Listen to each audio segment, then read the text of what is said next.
We are live. What's going on, fellas? We are back, episode 12. I believe it's episode 12. I'm pretty sure I'm right today. Of the Black Currency podcast. All right, but yeah, I'm excited for today's episode. Today we're talking about the music industry and how it's evolved. We've been talking about sports a ton over the past few episodes, so excited to kind of shift gears a little bit, right? Like, we all love music so much, right? Like, just a huge part of our culture, something that we've just listened to, right? Like, something that's impacted our lives a ton, but really talking about the business behind music as well as how music has transformed in the digital age. So I'm definitely hyped to dive into our topic today, for sure. But before we do that, how y'all feeling, fellas? How's everything going? Doing good, man. It's another weekend, so we're excited to be able to chat today. Like, definitely shifting a bit from the sports world. I feel like our past couple episodes we've been talking heavy on the sports side, so being able to shift more into entertainment and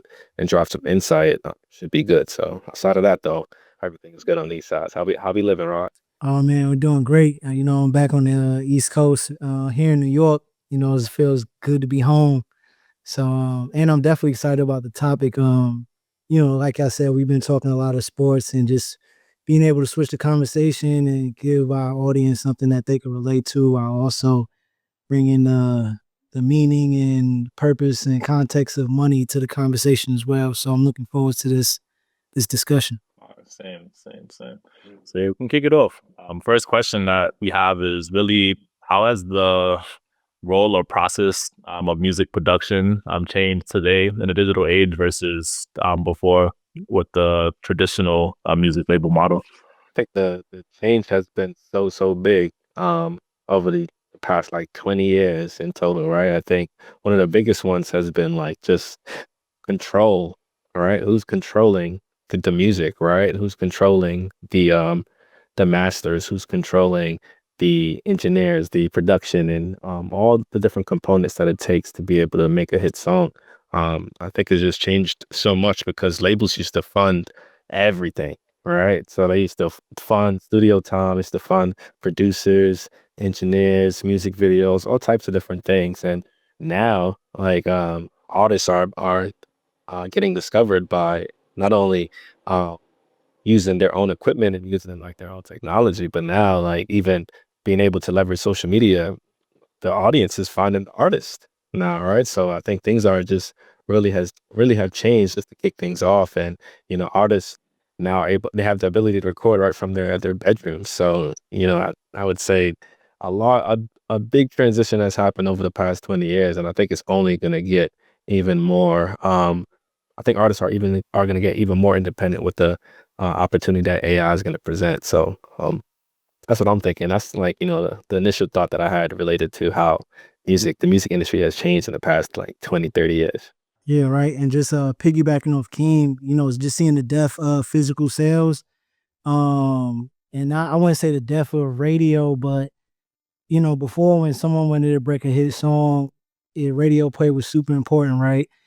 I feel like the radio play is replaced by social media now, be it TikTok, Instagram, or whatever. It's mainly TikTok now. If you pretty much got something that has a bop or a viral dance to it, or some dances attached to it, then it goes viral and boom, there's your radio spins, right?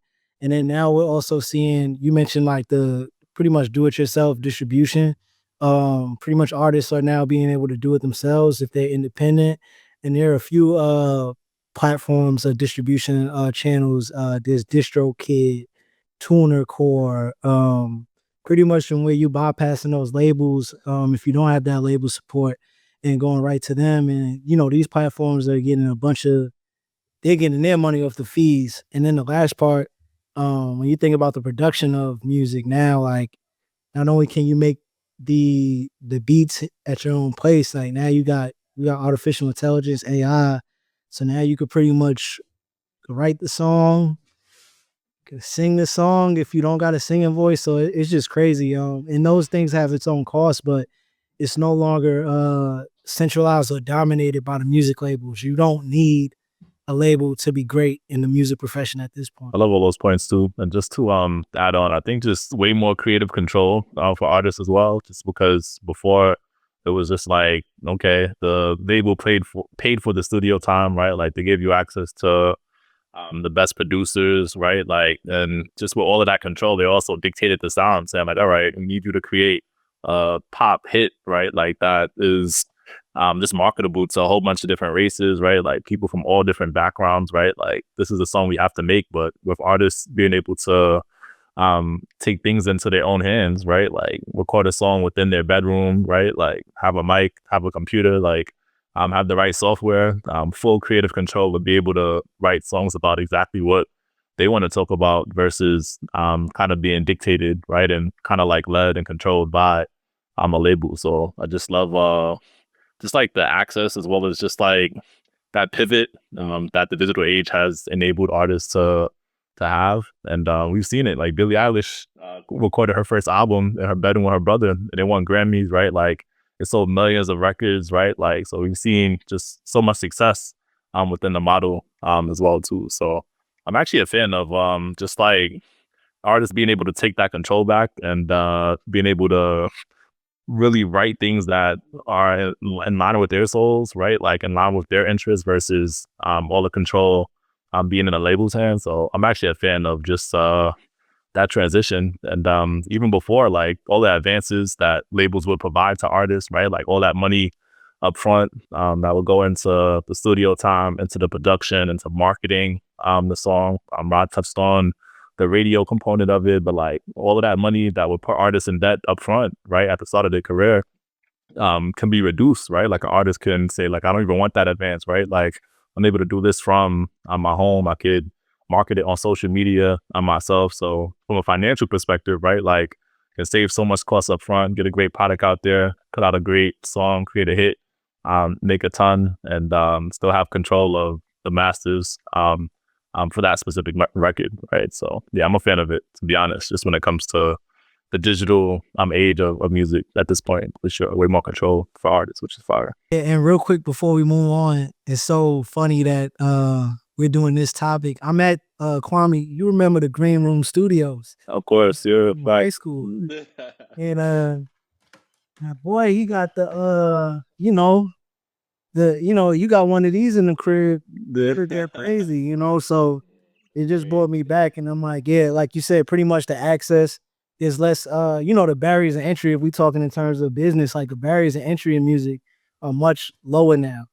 Now, whether you're gonna be dominant or not, that takes your own sprinkle of magic. But there's way more access now for artists to get real creative and express themselves in the way that they want to, rather than being dictated by a label or higher ups.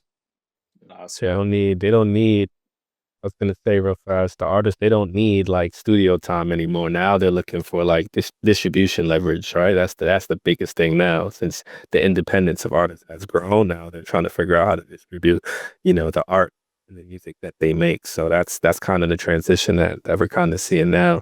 And I guess we could kind of transition to the second question, just to dive in, unless you was about to add on to that, Kwame. The only thing I was gonna say, you kept it real positive, which I think I like it. I do, right? Like people have way more access, could just put out songs. The negative, though, I'm not gonna lie, is that it is oversaturation, right? Like there's a lot of music being dropped very quickly, right? Like there's less artist development that's happening, right? Like folks are putting out whatever they want, and there's some quality that comes out of it for sure, but there's some trash that comes out of it too. I'm not gonna lie. So like A lot of low vibration. 100%. So it's a gift and a curse. I think overall positive for sure. I love people being able to just be creative, right? Like put out things that feels right to them for sure. But from a quality control perspective, right? Like labels working with artists to like make sure it's decent stuff that's being put out there before it's just released. They need to figure out a way to do that. I'm not gonna lie, because yeah, I still be listening to Get Rich or Die Trying in the gym sometimes, right? Like new music, I like it. Yeah, but I don't know. There's some stuff out there that definitely is hot garbage for sure. So just find the right balance for sure. Man, and the quality control and oversaturation is a real thing, because like I think music pretty much drops every Friday almost at this point. And I don't know, depending on what channel you use, I use Apple Music just because I have an iPhone and it's simple. And it's like you said, you might get some gems, but then you get some things that's like, okay, it's here today and it's going tomorrow. You may never think of the song again. And it's like, I'm wondering, us as millennials being in their 30s and 40s, and then Gen Z following in their 20s, and then Gen Alpha, I wonder, like, what is the music that they're going to be like, oh, just like you say, you're in the gym, Get Rich or Die Trying still bumps. I wonder what they're going to be listening to 20 years from now that still sticks with them, or are they it's just gonna be new music that just in one ear out the other in a few months. So that's gonna be interesting to see how one oversaturation address, and then artist development is definitely missing from the game. Need more of that. I got some comments thinking about one of the younger artists who performed at the BET Awards. I'm just like, the kids love him, but didn't have much stage presence. Need some artists. Who? It's who you talking about? I'm curious. The Playboy Cardi. Playboy Cardi, yeah. But yo, bro, I tried to listen to the album, like, and he has a few hits he does. But like, I don't know, like, it's a lot. Like, it's a lot. It's a bop, but it's like when you get up on stage, if you're gonna be an artist, and for those who are listening, and you're an artist or working with an artist, like, all those other things matter. Like, you can make a bop, but what's the game plan after that? Yeah, I think again, it's the balance, right? Like, more access, low cost up front, more creative control. So like, take advantage of that, but also, just my personal opinion, like, put in the time to figure out how to perform, right? Like, talk to artists before, right? Like, who are great performers, figure out, how their stage setup and production processes work, right? Like, get some backup dancers, like, do something to make it entertaining. Like, for me, Rod, you asked a question of just Gen Z, Gen Alpha, like, what are they going to be listening to like 20 years from now? I don't think there's going to be like classics or songs that are from 2025 that still stand the test of time. Like, I think it's just going to be that quick cycle of songs and music, right? And they'll just be listening to whatever the younger generation for them is once they're older. So that's my hypothesis slash theory on it, because of the quality, right? So yeah. I guess just to close it out too, I was just gonna say, like, the attention span of people is also getting a lot shorter. So that means the time to listen to like a full album, I feel like for some folks it takes a lot longer nowadays than it did before, right? Because everybody's always doing something. So everybody's attention is always focused somewhere else. So how do they even define what a classic is today? It's the question, right? Everybody's definition is going to be different too, right? And everybody's making new definitions for words these days. It's just, what are we talking about? Someone tried to tell me what wealth was, and I just was like, all right, bro. How about to argue with you? I didn't study too much. I didn't write too much, so yeah, have at it. So cool. And then lots of good points made, fellas, for sure. And then the next question that we have is, how's the business between artists and labels changed with the rise of independent distribution specifically, right? So just curious to get your perspective on that one. I guess I kick it off. I would say, like, labels before, like in the past, they used to build up artists, right? They used to kind of find a little bit of talent and then kind of provide as much resources around them to be able to build that artist up. And now what labels are doing, they're buying into the buzz, right? They're figuring out who's hot right now and how do they make them even hotter. So I feel like they changed their positioning, right? Before, I feel like they used to be in first position, and now they're in second position when it comes to artists, just because of the dynamics of how artists have gone independent, right? And how they've been able to leverage social media, been able to leverage, technology to be able to create that buzz, right? And I think that's probably one of the biggest, I would say, transitions that has happened in regards to like the artist label business relationship is something that I've seen. So before, like, labels would, like we mentioned, they would develop the talent, and now they're just chasing like the viral artists to be able to create, to be able to help them in the system and being consistent with, different bangers that they may drop. So I think it's definitely shifted a lot. That's something I would say. And then, metrics is also something that has also, I think, shifted in regards to that artist and label relationship. Like now, like, the artist has the technology to be able to track their streams and see, how much they're getting based on their streams, see how much one platform is paying. You know what I mean? Right before, it was more so reading fine print and not even really reading.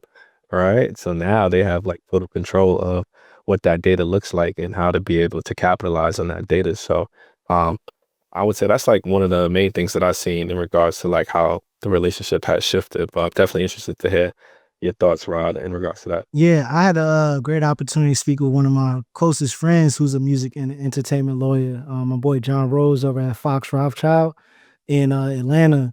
And one, just for the viewers, I always like to just give clear definitions for folks and just defining what a music label is, right? So, a music label is a company or entity that engages in the making or at least the distribution um, and exploitation of a musical recording that's either made by an artist who is signed to them or an artist who gives the label rights to distribute their music.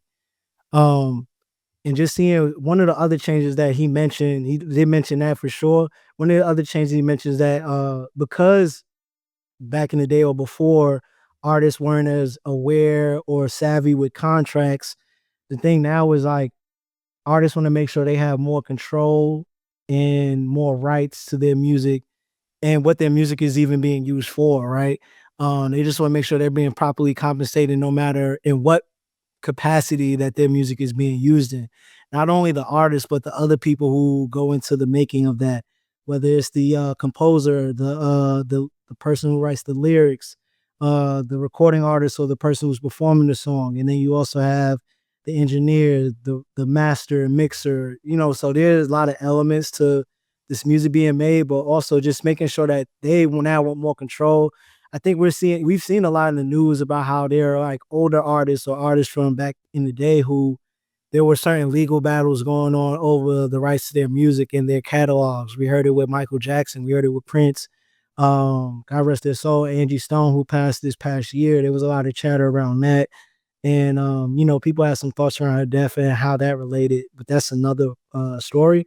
But the one thing that definitely is changing that artists are now becoming more aware.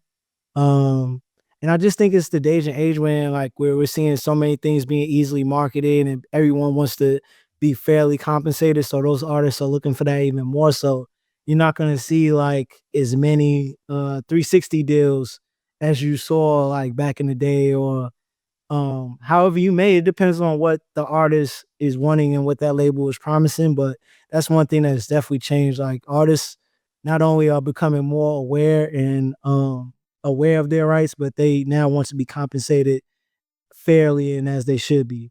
Um, Things are going from before you may hear like the artists get 10% of the sales that come in from there. Now it's some are even getting 50-50 splits off the profit share. So that's something that's definitely changing for the music industry in terms of the relationships between labels and artists then versus now. Yeah, I agree. I think as far as within the digital economy, it gives artists way more leverage when it comes to negotiation because an artist can have a million subscribers or followers on Spotify before they even go to a label, right? Like they could have millions of followers on TikTok, right? Like just being able to build their audience beforehand, right? Just because of the ability to have that creative control, the ability to not depend on a label to be able to produce that music. So by the time they actually go and have a conversation with a Sony, with a Def Jam, right? Like with whoever the label is, it's just like I'm coming to the table with this large audience already, this large fan base, right? Like this revenue per month, right? Like from streams on all of these different DSPs on all of these different platforms. Therefore, I have to own my masters, right? Like this is going to be more of a distribution deal versus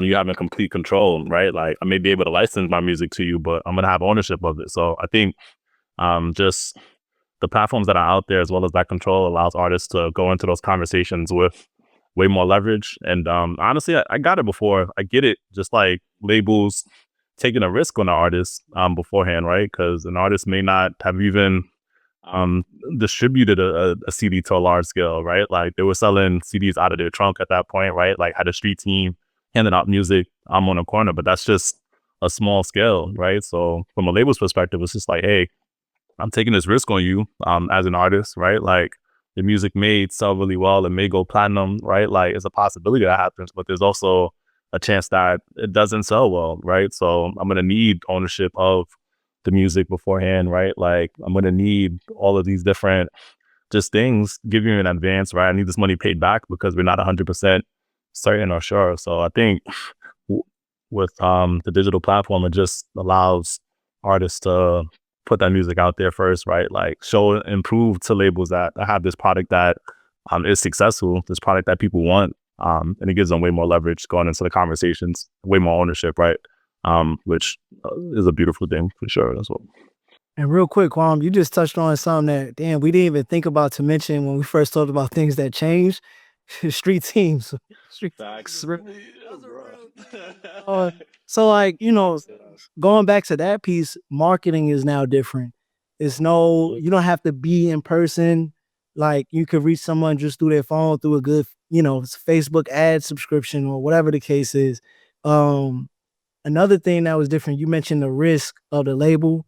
Like kind of similar to the conversation we had about athletes and when we talked about the type of athlete and the type of, almost the same with the type of musician. Like we think about the 80s and 90s, some of those athletes came from situations where they needed that to happen, and therefore they was in lives, or they might have had certain lifestyles where there was associated risk with them, whether they were in control of it or not. So like you go back to the risk that the labels used to take on artists. Not only was it about talent, but it was also about so many other things depending on where that artist came from. And now, not to say that those risks are mitigated, but it's just a different type of risk today.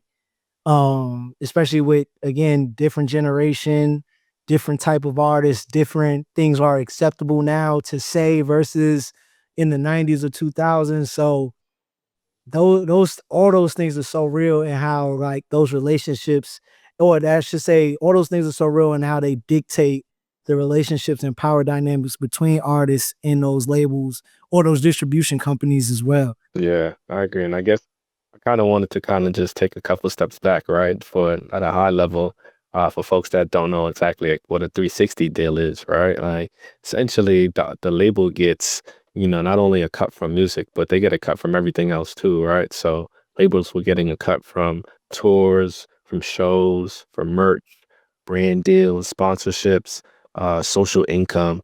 So even if like the artist were to build something independently, the label is still going to profit off of them, right? And that's why you can see the transition that's happened, and why artists have become like so wary of like 360 deals in today's society, because they can kind of facilitate that on their own now, right? Like so, um, things have definitely changed. And then you like Kwame had, like, to piggyback off what Ophia had said, artists are now looking to also do like JV deals with labels, right? Where it's just distro only, right? They continue to keep their full control, but they're just working with the labels from a distribution standpoint, or even like just full independence now, right? Not even working with the labels. So I think we're going to continue to see like how the dynamics of that artist and label relationship is going to continue to change. But I think there's always going to be a place for labels. You know what I mean? Even in the future, I think labels are still going to have those resources, have those connections to be able to present and still be a solid partner in the deal. So that's what I kind of just wanted to add that piece. No, I agree. I think labels, of course, like still do provide value, for sure, right? Like I think like increased distribution as well, right? Like relationships with some of these DSPs as well, right? Like getting artist placement on like the right playlist, right? Like getting on Rap Caviar, right? Like all of that makes such a big difference when it comes to being able to increase streams. So I think labels have repivoted kind of like their value proposition to artists, right? Like essentially how they can help them grow, all of those different types of things. So I think it's more fair now, right? Like it's less just violation, hopefully, that's happening in the music industry. We've all heard the crazy stories, right? Like people just getting masters taken away, less ownership, right? Like artists with all of these successful albums, diamond selling albums, but not necessarily seeing the cash that they expect. So I think the playing field has been leveled for sure from both sides versus labels just having all of the leverage. But yeah, labels definitely still help for sure. So I agree with that, Keem. All right, cool. And then I feel like we touched on like some of the other questions. So I'm gonna jump to the AI one if y'all are down for that. For sure. I feel like we haven't dove deep into that one. So the question is, how is AI being used by labels from discovering talent to producing and promoting music? Yes, I feel like that's a like a power question now because AI is still getting better. But I think one of the key things is helping to find rising artists, right? So what I researched before is seeing that labels are leveraging AI to be able to take a look at songs that are streaming across multiple platforms, right? So not only songs but also up and coming artists, and able to kind of see the audiences that these artists have and by doing that, by being able to track like the social data, and also leveraging like predictive tools, they're able to they're able to position themselves in a way to assist an artist to become even bigger than they currently are. So I think that's something that the labels are doing there, being able to leverage technology to stay relevant, but also to be able to find relevant artists, right? Those trending artists. So um, that's something that, and they have the money also to be able to develop independent tools, right? Like, Sony can be able to hire different engineers to put together tools that can find these up and coming artists and um, find them early too, right? And be able to structure different deals where it's no longer like just solely 360, right? But be able to come to the artist with different options to be able to create win-win opportunities. And one thing I would say too, if artists have become a lot more financially conscious too, right? They might not have like all the tools necessary, but they have enough to be able to drive a conversation and to be able to hold themselves hold themselves in a place where they're not going to be beat over the head per se, right? I think that their artists now are actually reading the fine print. You know what I mean, right? They've seen too many of the Princes, they've seen too many of the TLCs, they've seen too many of the Michael Jacksons. So now they're a lot more conscious of it. And I think that's something that that's something that plays back into them being able to also leverage like technology in order to grow their own brand. Right. So now this is why the labels have to approach these artists that are leveraging TikTok or that create these audiences on their own to be able to create now this like 50-50 deal or this 60-40 deal. You know what I mean? Right. It's no longer like anything more than that. So I think we're going to continue to see how AI is used by both not only the labels, but also by the artists, and just the dynamic of the music industry is going to change as a whole. So I'm excited to see like how AI kind of changes the dynamic of the music industry and how artists are able to leverage it to get bigger even faster. And yeah, just to continue on with the King's point about how they're using predictive analytics tools. I'm just thinking about my background in data science, and it's getting to a point where like you can use you can use AI to create such models where you could get even more information out of the data that you see. Not only could you see how many songs are getting played or whose song is getting played, you could probably capture information as far as how long is that song getting played. Did someone play this for 5 seconds, or did they play the song all the way through? Did they run it back?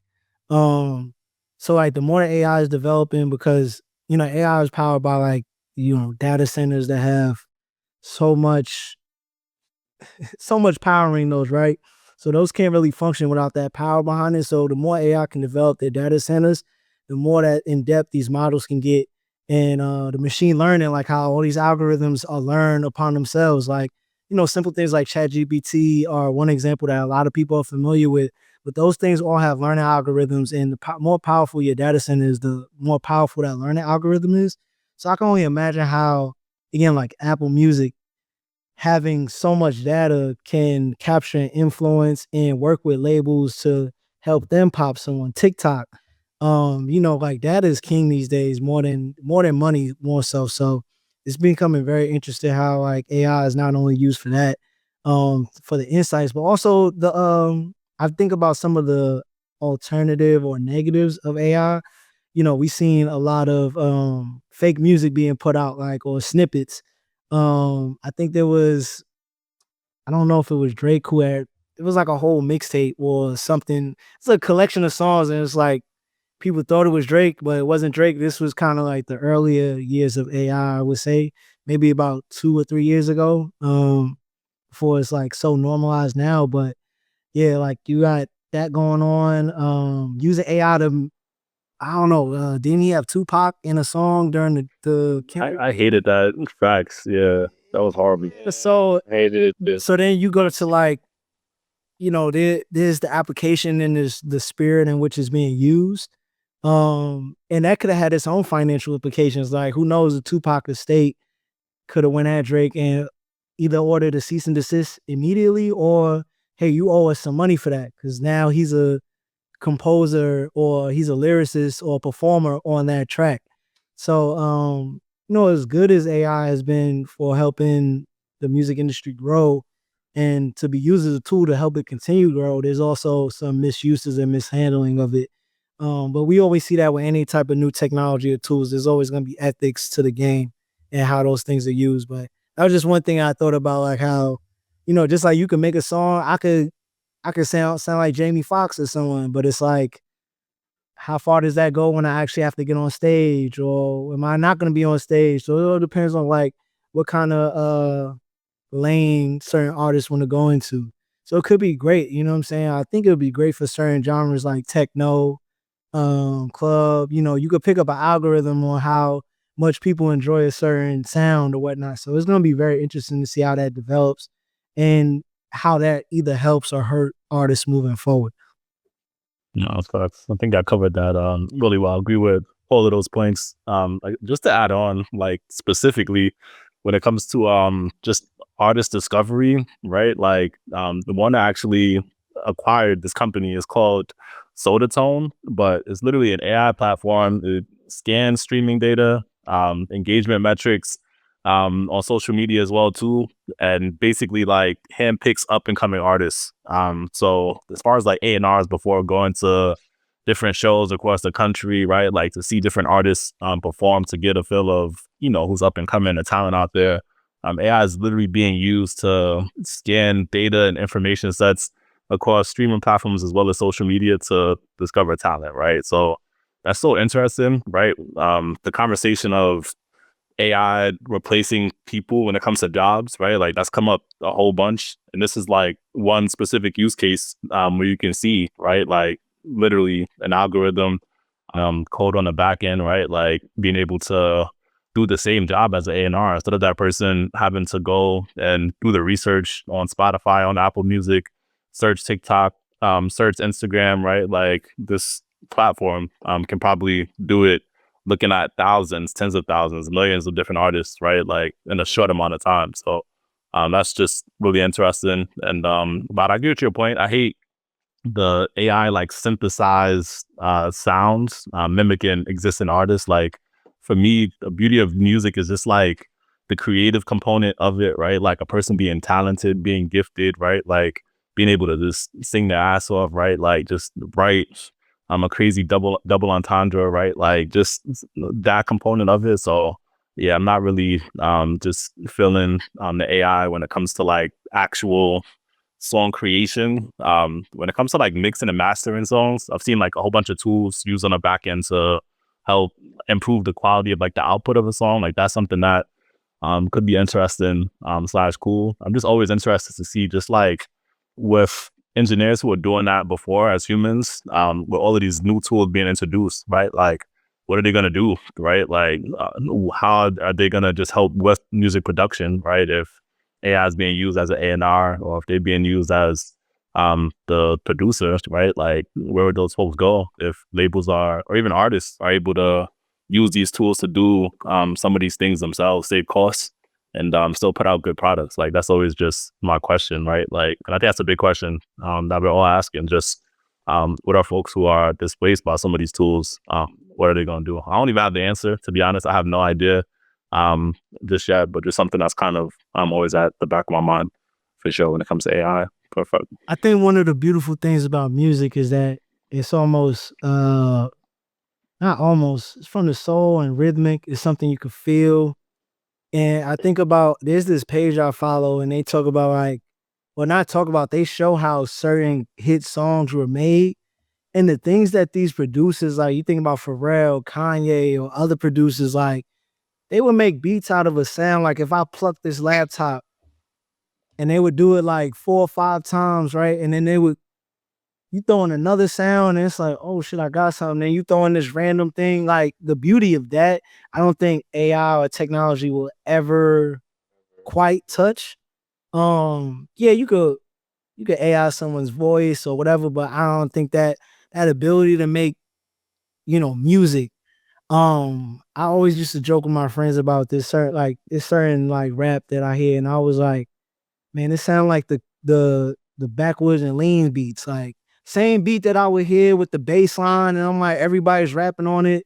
And I would love for music to get back to a space where you do have those beats where somebody may, and it don't have to be like, it could still be on the beat master. Like you just throw random sounds together, and maybe there's a sound you heard outside, you get it recorded and throw it in. You know what I'm saying? Like, and just get back to the creativity of beat making. Yeah. That's just one thing, but I don't think AI will ever replace it. It'll get you by, but if you talk about classic music or the music that makes you feel or certain things, I don't think AI will ever touch that. If it does, then I just hope I'm long gone and I'm 6 feet under. This is like with grandkids or who they doing it. I hope I'm not around to see them. I agree, bro. Facts. So, right? Facts. So cool. And then last question that we have is, could we see a future where labels are no longer necessary, or do you think that they'll always play a key role in music? And I think we touched on it a little bit, but I'm just hyped to like dive deeper into that one before we wrap up this episode. Yeah. I would say I think they're always gonna have a role, right? Because I think they're like labels are essentially like labels are to the music industry what banks are to the I financial was just right? about. That's exactly what I was thinking, bro. Yeah, right. So it's they don't really feel because they're well funded majority of the times, and they always are gonna have like capital. They're always gonna be able to have the ability to scale. They're always gonna be able to have access, right? And just with those three things alone, I feel like they're always gonna have a place within the music industry, and they'll be able to offer an artist leverage, right? So I think and with them leveraging, of course, the same technology that the artist is leveraging, um, just with more capital, they'll be able to not only provide services that can be useful to the artist, but I think they'll also be able to find their new artists a lot faster than they used to 20 years ago. You know what I mean, right? So that's what I think is going to be. That's why I think like the labels are going to continue to play a big factor, and then we're probably going to see a lot more hybrid deals too, right? Where you're going to see just solely, I think we spoke on it as well earlier too, just solely licensing deals, right? Solely like equity deals, solely just 50-50 partnerships. So the dynamics of these deals is also something that has transitioned between artists and labels. So I'm interested to see how it continues to, how both the artist and the label continues to change in regards to their relationship, and then also being able to leverage like technology like AI to continue to grow both independently and together as a whole. Hey man, when you said the bank thing, it made me think, I don't know, we could get to a point where labels are not necessary. I think about when you mentioned the banks, I thought about like cryptocurrency and the decentralization around that. So like if Figure. money and currency is now being decentralized, not broadly, there's still people where cash is king or whatever other commodities they may have.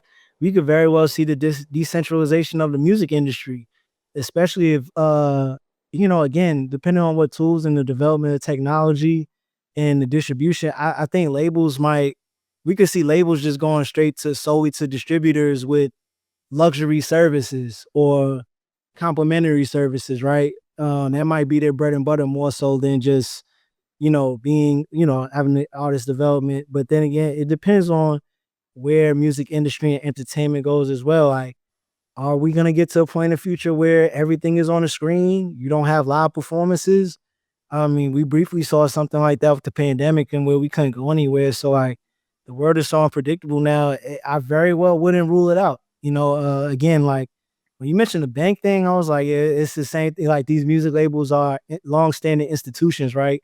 Owned by long, wealthy families. And that's something I would have loved to, I kind of dropped the ball. I wish I'd have researched that, just seeing how far back some of the ownership goes with some of these major labels. But we very well could get to that point where if music labels aren't needed, they very well will shift their primary services that they provide. Yeah, 100% agree.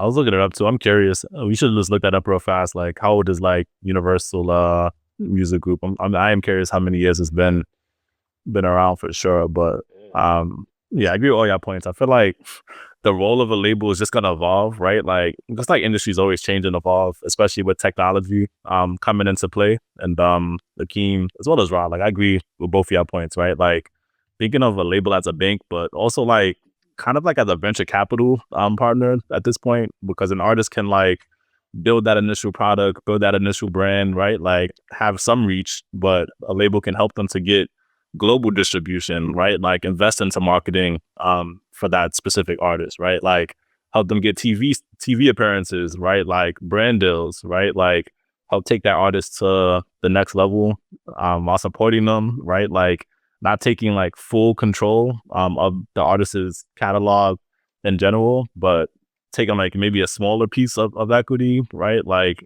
getting a smaller piece of the pie while also helping them to grow. So I kind of think of labels at this point as venture capitalists, right? Like partners who help to pump money into the business, into the brand to help it grow and scale even more. We've seen it with Lizzo, who signed to Atlantic, right? Like she's a specific example. Atlantic helped her to grow and become a global star. And the same with Doja Cat, who signed to RCA, right? So just having like the role of that label shift and change. I can see that happening. And they're also so big, right? Like these are billion-dollar companies, right? Like that have been around for decades, I'm assuming. I'm sure they'll come back with like specifics.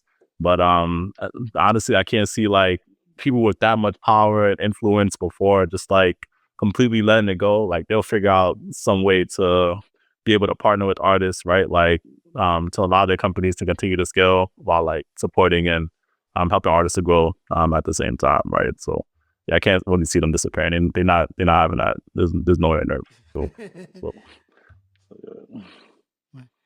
And Quan, before we wrap, I think we'd be remiss if we didn't touch upon the ways in which, because we talked about the 360 deal, but I think we'd be remiss if we didn't talk about the other type of deals or ways in which artists actually earn, or how that revenue and profit is split um amongst the artists and the label, if there is a label. So I did some research about how royalty deals are split. There's a measure, there's a unit measure called published price to dealer, called PPD, and it's the wholesale unit price of a recorded work, often used in the recorded industry contracts as a base figure defining royalty shares. The typical PPD, if you're with a major label as an artist, your share is somewhere between 13 and 20%. But I did some deeper dives here. So I just start with the major label since I mentioned it. Major label, the artist will get 13 to 20% of that PPD. While the label and distributor will get the remaining 80 to 87%. And that would be after recoupment, the labels takes 50% of the net. That's an average deal. It could be now, yeah, 50% of the net. You got an even split between the artist and the label. Depending on who you're signed to, what the label does for you, it could be more, it could be less, right? Then we go to independent. You're pretty much taking away most of their profits, anywhere from 90 to 95. They're never gonna get 100% because you got the distributor. You don't have a label, but someone has to distribute your music. So those usually come through fees and whatnot. And for those independent artists, you always want to make sure you have something ironclad, or when you do have that talk or discussion or commitment with those distributors, you want to make sure that your music protected. Advise everyone to seek an entertainment lawyer.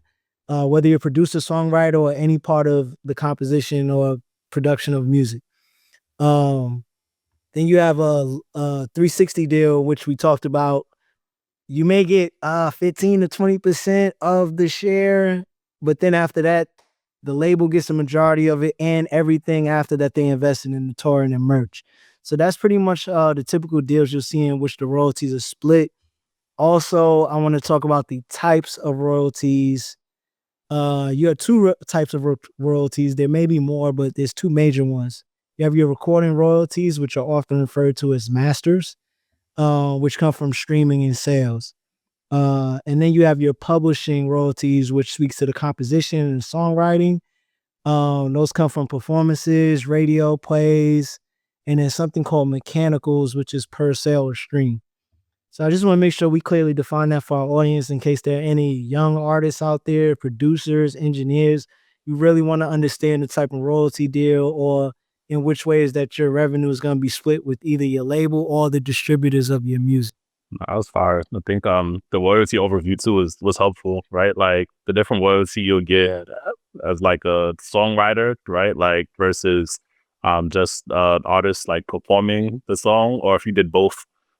Just the difference between like those two royalty types, that was something that was interesting. And I mean, I could see how it got convoluted, right? Like especially there's some songs where you see like 10 people were the part of like the writing team, right? Like, so how do you figure out who's going to get what percentage of the revenue if that song sells millions of copies, right? So I think that was a good plug for John as well too, right? Like making sure you got the right entertainment lawyer, just like legal support, to like think through those things as a creative, right? Like, of course, be able to create the beautiful music, create the song, but also think about the business component of it as well, and make sure that, again, what you feel is right from a compensation payment perspective, because it can definitely get tricky just with like a whole bunch of people involved in one thing, and those conversations not being had up front. So that was fire out, not helpful for sure. So appreciate that. Yeah, because I definitely think about you got the cost, your producer, engineer, or your engineer, you could, and master and mixer, you could kind of pay them a fee up front to do that job, that technical job. But it's like the songwriter, the producer, and the performer who they have long-term gains to be gained from that music. So definitely want to make sure those folks are protected for sure. Yeah. The last thing I was gonna say is, I guess before we close out, I guess like my closing statement is just like, I guess for those artists that are listening today, right? Like the thing about 2025 is that it's not just about talent, right? That's the key thing that artists need to understand. It's not just about talent anymore.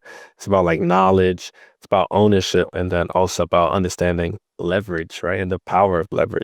And I think, being able to leverage social media, leverage different resources, in-person events, whether you're selling merch, any type of like tours that you may be a part of, or any shows that you're going to. I think it's just so many different opportunities to be able to learn and to leverage your talent in order to open more doors. So kind of just wanted to share that last thought. Our listeners that are artists or that are thinking about getting into the music industry, I think there's a lot of insight through this podcast. If you wanted to listen to it again, that we dropped today. So definitely was very helpful for me too. I think I learned a lot today. I'm sure both of y'all learned a lot as well. Facts.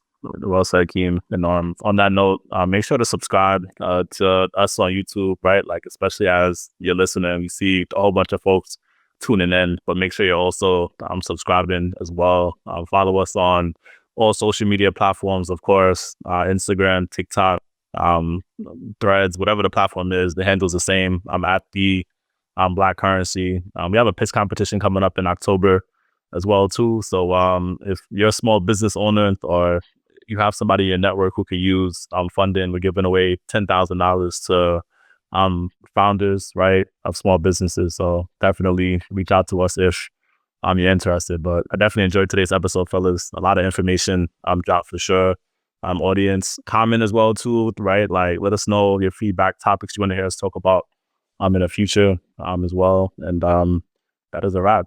Any closing words, fellas? Any businesses you want to shout out? I was about to say, I love a good shout out. Again, want to thank my boy John Rose over at Fox Rothschild and LeRon Rogers for their insight into this topic.